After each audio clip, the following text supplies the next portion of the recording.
Food and cancer మీరు మనకి మామూలుగా క్యాన్సర్ బారిన పడే ఛాన్సెస్ ఈ కార్సినోజెనిక్ పదార్థాలు ఇవి అని చెప్పుకున్నా కూడా ఎందువల్ల ఆహార పదార్థాల్లో కంప్లీట్గా నిషిద్ధం అని తెలిసినవి కూడా మనం నిషేధించలేకపోతున్నాం.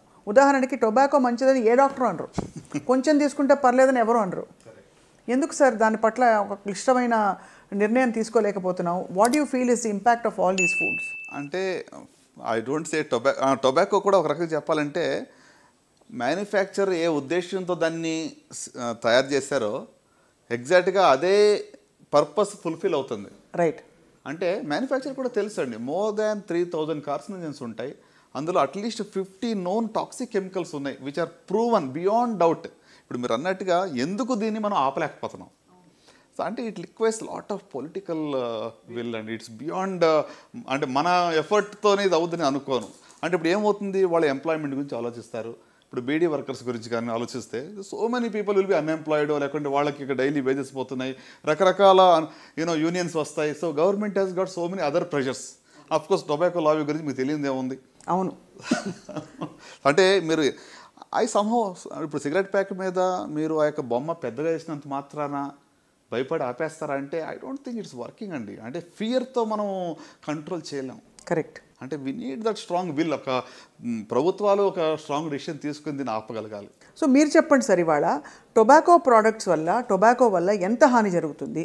టొబాకో వల్ల ఓవరాల్గా మరి క్యాన్సర్ సంబంధించి మనం చూసినట్లయితే ఒక 40% వరకు క్యాన్సర్స్ ఒక్క టొబాకో నుంచి మనం నియంత్రించవచ్చు. అబ్బా. సో అంటే ఒక single product which is sold exactly as the manufacture intended and it causes the damage. అంటే దీన్ని ఒక్కదాని వల్లనే మనం 40% నంబర్స్ తగ్గించవచ్చు. సో బేసికలీ అంటే మనం దాన్ని చలామణి అవ్వనివ్వడం అంటే we're actually letting people decide whether they want to die or not. అంతే కదా? అంటే చాలా ఓపెన్గా చెప్తే బండగా. ఎందుకంటే సార్ క్యాన్సర్ ఒకటే కాకుండా ఎన్ని రకరకాల జబ్బులు వ్యాధులు వస్తాయి క్యాన్సర్ టొబాకో వల్ల అని తెలిసిన విషయం. So when you say tobacco, మీరు సిగరెట్లు, ఇంకా పొగాకు తినే పాన్ మసాలాలు లాంటివి, రైట్, ఇంకా పచ్చిగా టొబాకో చాలామంది తింటారు పాన్లో, వాటిలో ఇంకా కాకుండా ఇంకేముంటాయి సార్ సోర్సెస్?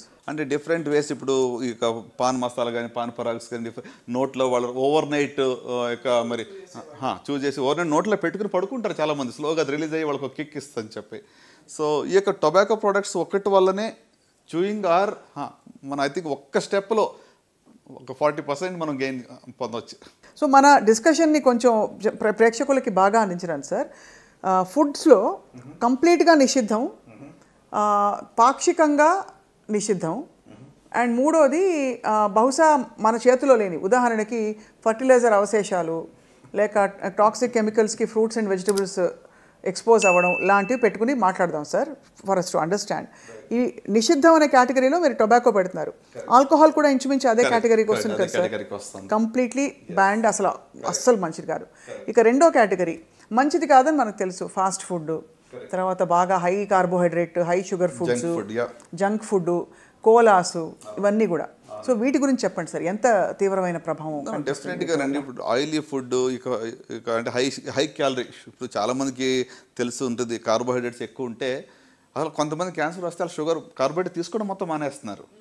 అంటే it's again not true, because బాడీలో కార్బోహైడ్రేట్ ఎలాగా ప్రొడ్యూస్ అవుతుంది, గ్లూకోజ్ వస్తుంది, కానీ మనం హై గ్లూకోజ్ కంటెంట్ తినకూడదు. So sugar consumption should be reduced. అంత మాత్రం కాకుండా మరి ఈ యొక్క హై క్యాలరీలో ఉన్నటువంటి యొక్క ఏమంటారు కోలాస్ కానివ్వండి, అంత మాత్రం కాకుండా ఇంకా చూసినట్లయితే మరి fried foods, red meat consumption leads to colon cancer in significant way అండి.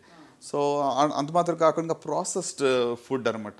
సో అంటే ఇవి మనం తగ్గించినట్లయితే ఖచ్చితంగా రిస్క్ అనేది తగ్గుతుంది. కానీ వీటిని ఎంత మోతాదులో పర్వాలేదు తీసుకోవచ్చు, చూసి చూడనట్టు ఊరుకోవచ్చు అని ఏమన్నా మనకు మెజర్స్ ఉంటాయి సార్? మన శరీరం చెప్పే కథలే వినాలా? ఎగ్జాక్ట్ మెజర్మెంట్ లేదు, కానీ అమెరికాలో ఈ మధ్యన ఏం చేశారంటే మీకు ఒక plate food they made a new formula. ఏంటంటే 2/3, 1/3.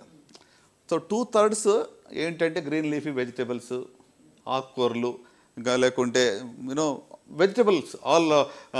ఒక రకంగా చెప్పాలంటే 1/3 మాత్రమే నాన్ వెజ్ ఉండాలని వాళ్ళ కొత్త ప్రతిపాదన అనమాట.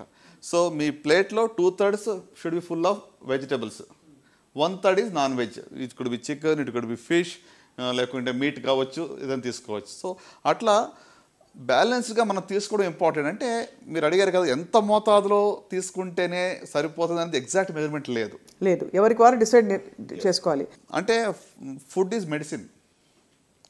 అంటే మనం ఏం తింటామో మనం అది అవుతాం. So you are what you eat.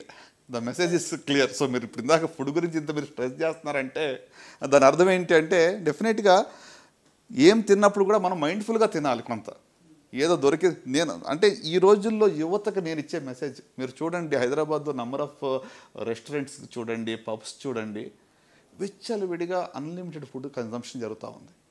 నా బాధలో ఏంటంటే నెక్స్ట్ 10 to 20 yearsలో దీని యొక్క ఎఫెక్ట్ అప్పుడు కనబడుతుంది మనకి, ఒబేసిటీ. సో అంటే సో మచ్ సో ఎంత ఈ యొక్క యూనో ఫుడ్ మీద ఒక రెగ్యులేషన్ లేకుండా, అంటే people are earning money early in their life. 20-24 సంవత్సరాలకి మంచి జీతం వస్తుంది, ఉద్యోగం ఉంది. సో ఐ థింక్ అక్కడ కొంచెం మనకి అవేర్నెస్ తీసుకురావడం, ప్రజల్లో కొంచెం చైతన్యం తీసుకురావడం ఎంతైనా అవసరం.